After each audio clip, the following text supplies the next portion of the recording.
Are you looking for a show-stopping main dish that's both luxurious and fabulous at the same time? This herb-encrusted beef tenderloin with red wine reduction is the dish for you.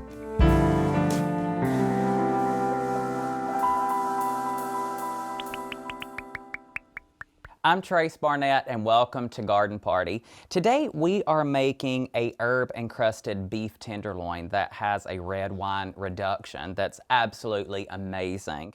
So let's start off with the most important part, which is the meat. And this beef tenderloin is absolutely gorgeous. So you can purchase beef tenderloins that are already trimmed and the silver skin is all removed for you. They've simply used butcher twine and just bound it together. So let's begin by patting our tenderloin dry. I'm going to do both sides, and this is an essential part of this recipe because we want to really sear this tenderloin off and lock in those wonderful juices. If it was wet, everything that we put on our tenderloin is just going to schlep off right into the pan, and we're not going to get that good sear. I've also let this tenderloin come to room temperature, so if you've had it in the fridge, I would suggest bringing it out 10 to 20 minutes beforehand and just letting it get to room temp. I am going to slather a little bit of olive oil on our tenderloin here. It's kind of like a little mini massage here for our beef. And I'm going to coat that really well. This is 2 tablespoons of olive oil. Beautiful. Next part, this is where all the flavor is going to come from, and I have some chopped parsley here, a couple tablespoons. I'm going to use a little bit more because I'm a parsley person. And so I love the trifecta of herbs here, so parsley, rosemary, and thyme. You can never have enough of those. And I'm going to give that a good toss before I throw in some garlic. This is about 4 cloves of fresh garlic that I have just minced. And I love that garlic, especially as it starts to sear on the outside of the beef. It kind of has that caramelization that's so good. It's also so fragrant. Take your hand and just crust that beef with that wonderful herb and garlic mixture. And what you're going to do to get it to stick, you can see some is falling off, and that's going to be perfectly normal.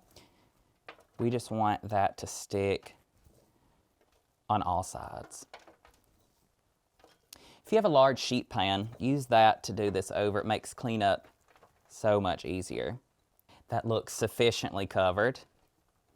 And now we are going to transfer this to a skillet.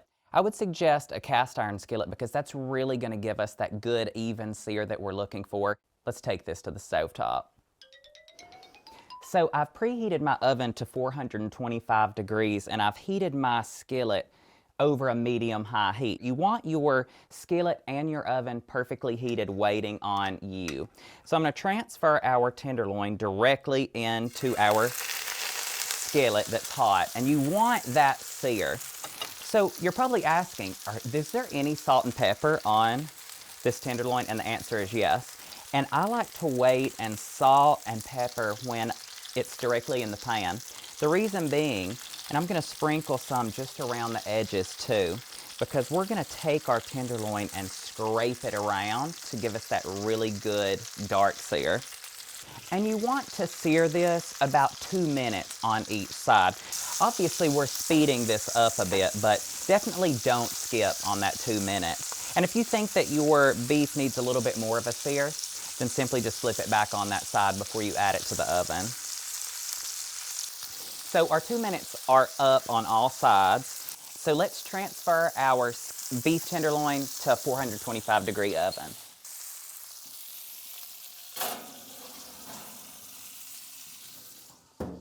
Boom. 15 to 20 minutes. I'm going to take a look at my beef tenderloin. Should be perfectly medium rare. You just want the internal temperature to reach 125. So while our beef tenderloin is doing its thing in the oven, I have taken 4 shallots and I'm just sauteing them in oil on top of the stove. Really getting them nice and translucent and golden brown. So our shallots are nice and bubbly here, perfectly browned, and I'm going to add our wine. So this is 2 cups of red wine. You don't have to use the good stuff for this, just use the rot gut kind, whatever you got on hand. And you can hear that good sear, so we're really going to scrape all of those delicious brown bits off the bottom of the pan. I'm going to bring this up to a boil over medium-high heat. So I've brought this up to a rolling boil, which is a boil that you can't stir down. And I'm just going to let this red wine boil until I don't smell the alcohol smell anymore, just until it cooks off. So to our boiling wine here, I'm going to add a cup of beef stock. You can also mix in some pan drippings from your beef tenderloin or use any kind of drippings that you might have on hand. This is a really good time to impart some flavor. So I'm going to bring that once again to a boil.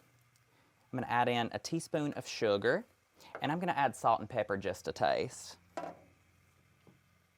So what we're going to do is I'm going to bring this up to a boil again, and we want this to reduce down to about half.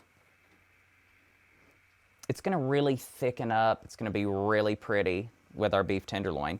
And right at the end, we're going to add just a little bit of cold butter so it's nice and shiny. So our red wine reduction has reduced by half. You can see that here because it's exactly half from the line of where we started. Also, you can see it start to thicken up, and it also coats the back of our spoon. I'm going to add in 2 tablespoons of cold butter here. And you want your butter cold because what this is going to do is it's going to make our reduction really shiny and pretty. So the beef tenderloin is by far the most decadent dish that you could put on your table. Perfect for special occasions, holidays, and then you encrust it, sear it, and then with the red wine reduction, it just is so rich, just melts in your mouth. So when I think of a beef tenderloin, I initially go to like the classics, you know, mashed potatoes. You can put the red wine reduction on your potatoes. I would also go with like a good green. So collards would be really good, Brussels sprouts would be amazing, asparagus, even as simple as just like a arugula salad or wilted arugula.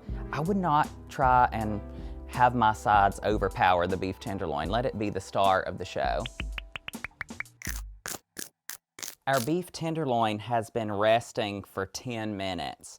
And you want your beef tenderloin to rest before slicing into it. It just lets everything kind of cool down. It's going to slice a lot easier and pretty for you.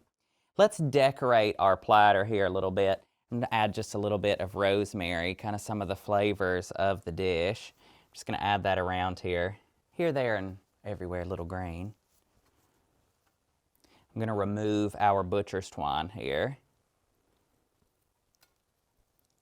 Don't serve your tenderloin with the twine on. It's hard to chew, even if you don't have dentures in. So I've removed our twine, and I'm just going to discard that there. I'm going to pour some of this red wine reduction directly over our tenderloin here. Look how beautiful that looks. I've reserved just a little bit over in our pot just in case anyone needs a little bit extra. I'm also going to take a little end of some rosemary here because we got to decorate the top. If it's a showstopper, it doesn't need much decoration, but just a tiny bit. What I'm going to do is I'm just going to take a little cranberry here. Rosemary has a really hard stem, so just take your cranberry, kind of pierce it. Let's do that directly on our beef tenderloin there. 3 little cranberries there. Let's put a little bit more rosemary just because we need it. Let's end with the little cranberries too. Beautiful. This is going to be the shining star of my dining table. Let's dive in. Now's the time to cut into this beauty. This serves 6 to 8, and the portions are actually very generous. So I'm using a sharp knife here, and it's cutting like butter, which is what you want in a tenderloin. Oh my gosh, absolutely perfectly beautiful. And when you're cutting your meat, just take your time. Don't really pull, just kind of cut through into your tenderloin. Treat it how it should be treated if it's a showstopper. I'm going to put another little piece on there. This one's mine. Let's pour a little bit more of that reduction on to the plate there. And I'm going to sprinkle just a little bit of fresh parsley on it. If that doesn't impress anybody at your dinner, I don't know what will. I've got to dive in. Waited too long. Me and the crew have been just starving around here. I'm going to go in and have a big piece too. Cuts like butter, perfectly cooked on the inside. The herbs and the searing on the outsides gives it a little bit of crust. It's heaven on a plate. I gotta dip a little roll in this reduction too. Well, I'll see y'all later. Happy beef, happy meat, happy guest.